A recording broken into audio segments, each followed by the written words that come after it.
Hello friends, आप सभी का स्वागत है स्टडी विद पायल के साथ।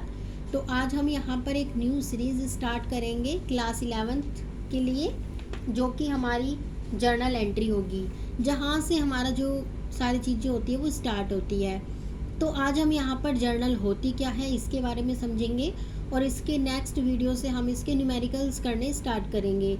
तो चलिए फ्रेंड्स, आज हम जर्नल के बारे में स्टडी करते हैं कि जर्नल आखिर में होता क्या है।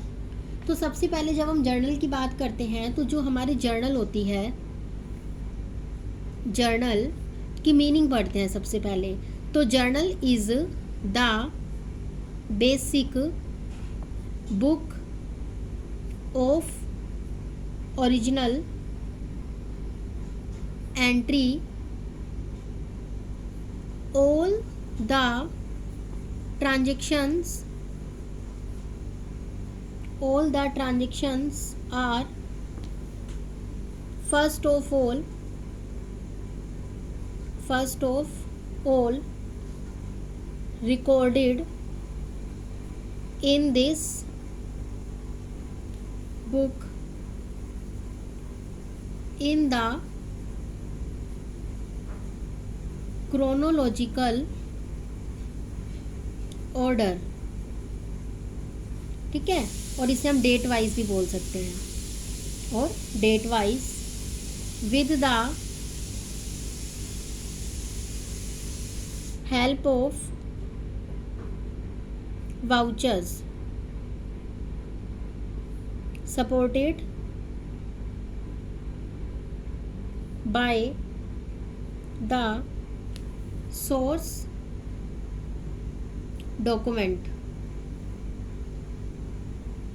तो फ्रेंड्स, ये एक तरह से हमारी मीनिंग है हमारी जर्नल की, जिसके बारे में अब हम पढ़ेंगे कि journal is a basic book of original entry. जो हमारी जर्नल होती है वो एक तरह से हमारी basic book of original entry होती है। And all the transaction are first of all recorded in this book. तो यानी कि जो भी हमारी ट्रांजेक्शन होती है वो सबसे पहले कहाँ पर रिकॉर्ड होती है? जर्नल के अंदर। ठीक है, in the chronological order. Chronological order का मतलब क्या होता है? Date wise. अब यहाँ पर आप कहोगे कि डेट वाइज क्या होता है, यानी कि हम इसे डे टू डे हम इसे रिकॉर्ड कर रहे हैं। जैसे कि अगर हमारी कोई भी ट्रांजेक्शन है, पहले वो 2 की है, 2/10/2021 की है, उसके बाद ही हमारी 3/10/2021 को हम रिकॉर्ड करते हैं। ऐसा नहीं होता कि पहले हम 5 के डेट की एंट्री कर रहे हैं फिर हम 2 की कर रहे हैं। तो यानी कि एक तरह से क्रोनोलॉजिकल के अंदर होती है with the help of vouchers and supported by source document. यानी कि जो भी हमारे वाउचर्स होते हैं उसकी मदद से हमारी एंट्री की जाती है, जो कि हमारी फर्स्ट ऑफ ऑल रिकॉर्ड की जाती है इस बुक के अंदर, और वो भी क्रोनोलॉजिकल ऑर्डर के अंदर होती है। अब इसके बाद हम अगर बात करते हैं तो जो हमारी जर्नल होती है वो हमेशा ड्यूल एस्पेक्ट पे होती है। ड्यूल एस्पेक्ट का मतलब क्या है? हमारे पास, हमने जब अकाउंटिंग प्रिंसिपल के बारे में पढ़ा था तब हमने 2 चीज़ें पढ़ी थी कि हमारा जो एक साइड होती है डेबिट और एक हमारी होती है क्रेडिट। और जो डेबिट का और जो क्रेडिट का जो हमेशा बैलेंस होता है वो हमेशा इक्वल होता है, यानी कि ये दोनों हमेशा क्या होते हैं? इक्वल होते हैं। तो इसे हम ड्युअलिटी भी बोल सकते हैं। ठीक है, तो जो हमारी जर्नल एंट्री होती है वो हमेशा ड्यूल एस्पेक्ट के ऊपर बेस होती है। अब जैसे अगर मैंने फॉर एग्जांपल कोई भी एंट्री ली, कोई भी एग्जांपल लिया कि परचेज अकाउंट डेबिट, मैंने परचेज किया है कैश के अंदर, तो purchase account debit to cash. For example 1 lakh की है, तो यहाँ पर भी अगर 1 लाख आ रहा है तो यहाँ पर भी क्या आएगा? 1 लाख आएगा। यानी कि हम इन दोनों को क्या कर देते हैं? बैलेंस कर देते हैं। अब जब हम जर्नल एंट्री करते हैं तो हमें कुछ एक चीज़ें होती है जो कि हमें अपने माइंड में रखनी चाहिए। क्या? हमारे पास 3 चीज़ें होती है। एक होती है असेट्स, एक होती है हमारे पास लायबिलिटीज़, एक हमारे पास होती है कैपिटल। तो इन तीनों के बारे में हम डिस्कस करेंगे। हमें पता है असेट्स का कौन सा बैलेंस होता है? डेबिट। लायबिलिटी का कौन सा बैलेंस होता है? क्रेडिट। कैपिटल का कौन सा बैलेंस होता है? क्रेडिट। ठीक है, अगर जो हमारी असेट्स है, 2 ही चीज़ें हो सकती है, या तो कोई चीज़ इंक्रीज होगी या फिर कोई चीज़ डिक्रीज होगी। ठीक है, तो हर किसी केस में मैं आपको इंक्रीज और डिक्रीज के बारे में बताऊंगी।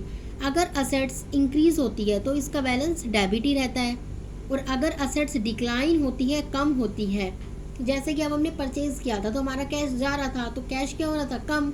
तो उस हमने क्या कर दिया, जब भी कोई भी असेट्स में कमी आती है तो वो हमेशा क्या हो जाती है, क्रेडिट हो जाती है।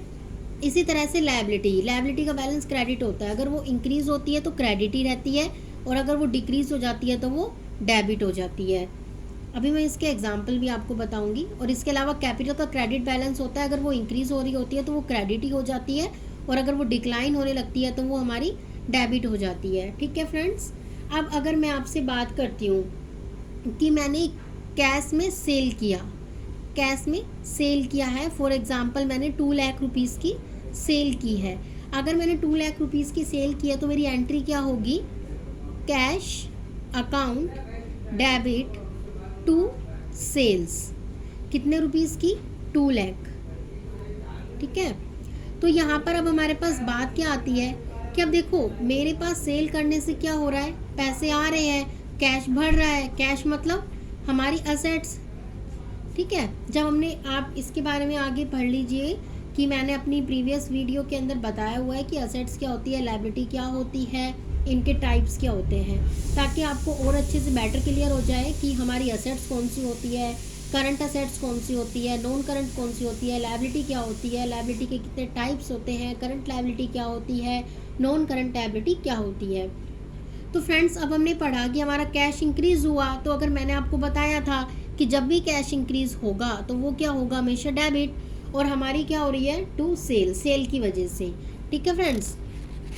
अब मैं यहाँ पर आपको बताती हूँ कि अगर मैं कोई भी एग्जांपल लेती हूँ अगर, तो अब मैंने आपको बोला कि फॉर एग्जांपल मैंने रेंट की पेमेंट करी, तो रेंट अकाउंट डेबिट। पे मतलब यहाँ पर हमारे पास एक वर्ड आता है पेड का मतलब होता है कि कैश गया, तो टू कैश से हमने पेमेंट करी है और यहाँ पर हमने लिख दिया उसका अमाउंट। तो यानी कि रेंट की वजह से जब हमारे पैसे में, या फिर हम बोल सकते हैं हमारी असेट्स के अंदर क्या आ रही है, कमी आ रही है, तो वो हमारा क्या हो जाएगा, क्रेडिट हो जाएगा। ठीक है फ्रेंड्स, आई होप आपको यहाँ तक समझ आ गया होगा। अब इसके बाद है ना, हम कुछ एक चीज़ों के बारे में डिस्कस करेंगे जो कि हमारी क्या होगी, कि हमारी जो फीचर्स क्या होती है जब हम जर्नल एंट्री की बात करते हैं तो उसकी क्या फीचर्स होती है।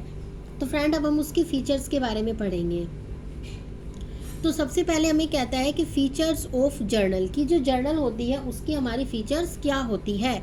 तो all the transaction are recorded first of all in the chronological order in the journal. देखो ये वाली बात हमारी मीनिंग में भी थी, जस्ट हम पढ़ के आए थे कि जितनी भी ट्रांजेक्शन होती है वो सबसे पहले कहाँ पर रिकॉर्ड होती है, जर्नल के अंदर, और वो किस में होती है, क्रोनोलॉजिकल ऑर्डर के अंदर होती है। यानी कि आप क्रोनोलॉजिकल बोल सकते हो या फिर डेट वाइज ऑर्डर के अंदर होती है।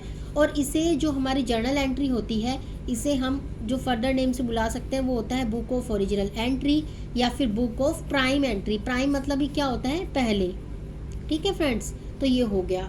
सेकंड हमारे पास आती है it record both the aspect of transaction debit and credit. ये भी हमने अभी डिस्कस किया है कि जो हमारी ट्रांजेक्शन होती है वो दोनों एक्सपेक्ट का मतलब हम यहाँ पर ड्यूल ले सकते हैं कि ड्यूल एक्सपेक्ट को फॉलो करती है, कि यहाँ पर जितनी भी ट्रांजेक्शन होती है वो डेबिट भी होती है और क्रेडिट भी होती है।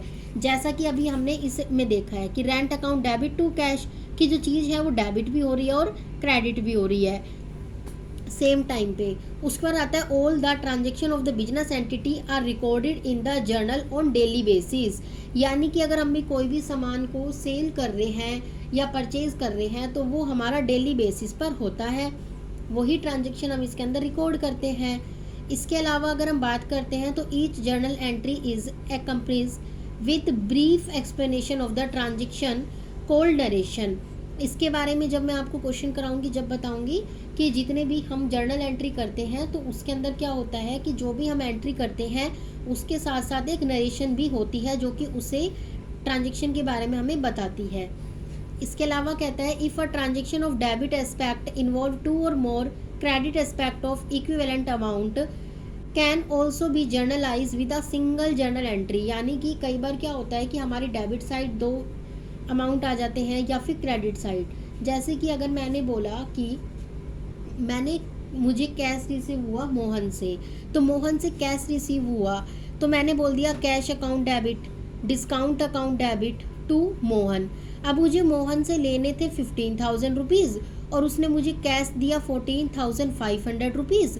तो 500 का क्या हो गया, मुझे डिस्काउंट हो गया। तो यानी कि इन दोनों का अगर हम टोटल करते हैं डेबिट साइड का, तो वो हमारे क्रेडिट साइड के ही इक्वल आएंगे। ये इसके अंदर बता रखा है।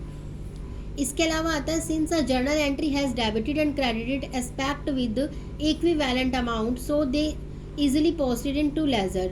और इसके बाद हमें पता है कि उन दोनों का अमाउंट जो होता है वो सेम होता है, और उसके बाद जो जर्नल के बाद जो हमारी ट्रांजेक्शन होती है वो हमारी कहाँ जाती है, लेज़र के अंदर जाती है। ये भी हम आगे आने वाली वीडियो के अंदर डिस्कस करेंगे। तो बेसिकली आज हमने क्या पढ़ा कि हमारी जर्नल होती क्या है एंड जर्नल के फीचर्स क्या होते हैं। अब हम इसके बाद बात करेंगे कि एडवांटेजेस ऑफ जर्नल क्या है, कि जब हम जर्नल पढ़ते हैं बनाते हैं तो आखिर में उसकी एडवांटेजेस हमें क्या होगी। तो सबसे पहले कहता है प्रोवाइड्स डेट वाइज रिकॉर्ड, यानी कि अभी मैंने आपको बताया था डेट वाइज रिकॉर्ड। लाइक मैंने लिया कि सबसे पहले हमने 2 तारीख की एंट्री करी, फिर 3 की, फिर 4 की, फिर 5 की। तो यानी कि सारे प्रॉपर रिकॉर्ड हमें मिल जाते हैं। तो the transaction is the journal are recorded in chronological order so any transaction can be located easily. तो आसानी से मतलब अगर हमें निकालना होता है, फॉर एग्जांपल अगर मैंने मोहन का बना रही हूँ तो मुझे पता चल जाएगा, अगर वो डेट वाइज होगा तो मैं आसानी से उसे, अगर मुझे कुछ भी चीज़ निकालनी होगी तो मैं आसानी से फाइंड आउट उसे कर पाऊंगी। तो सबसे पहले एडवांटेज मेरी क्या थी जर्नल की, कि ये मुझे डेट वाइज रिकॉर्ड प्रोवाइड करता है। अब हमारे पास सेकंड जो आती है,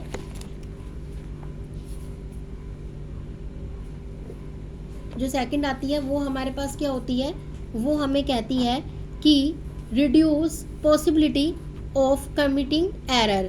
यानी कि एरर मतलब क्या होता है, एक तरह से जो गलती होने के चांसेस होते हैं वो भी क्या हो जाते हैं, रिड्यूस हो जाते हैं। तो since amount to be debited and credited are written, मतलब कि एक साथ ही हम उस अमाउंट को लिख रहे हैं, तो उससे क्या होगा कि जो हमारे एरर होने के जो चांसेस होते हैं वो भी काफ़ी हद तक कम हो जाते हैं। ठीक है।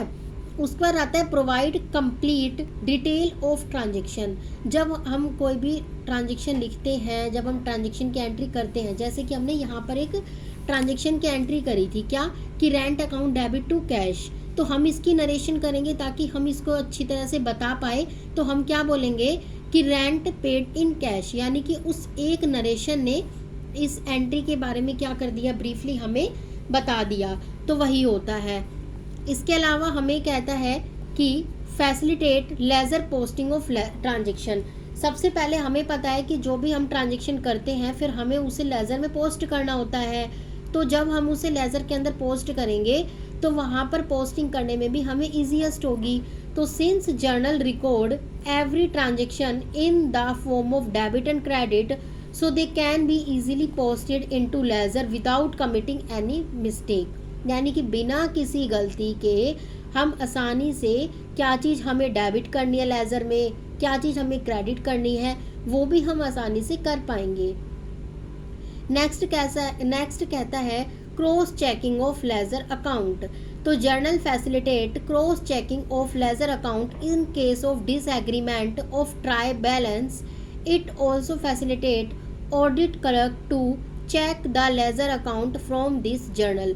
तो यानी कि हम इजीली क्या कर सकते हैं, उसे चेक भी कर सकते हैं। तो आज फ्रेंड्स हमने जर्नल क्या है, उसके फीचर्स क्या है, या फिर उसके एडवांटेजेस क्या है, इसके बारे में डिस्कस किया है। और आगे आने वाली जो वीडियो होगी उसके अंदर मैं आपको इसके न्यूमेरिकल्स कराऊंगी। तो अगर आपको ये वीडियो पसंद आती है तो इसे अपने फ्रेंड्स के साथ शेयर कीजिए एंड इसे लाइक कीजिए एंड सब्सक्राइब कीजिए। और ऐसे ही हमारी अकाउंट्स की, हमारे बिजनेस की और हमारे इकोनॉमिक्स की ऐसे ही हम क्लासेस चलती रहेंगी इस पर रेगुलर अब। And thank you.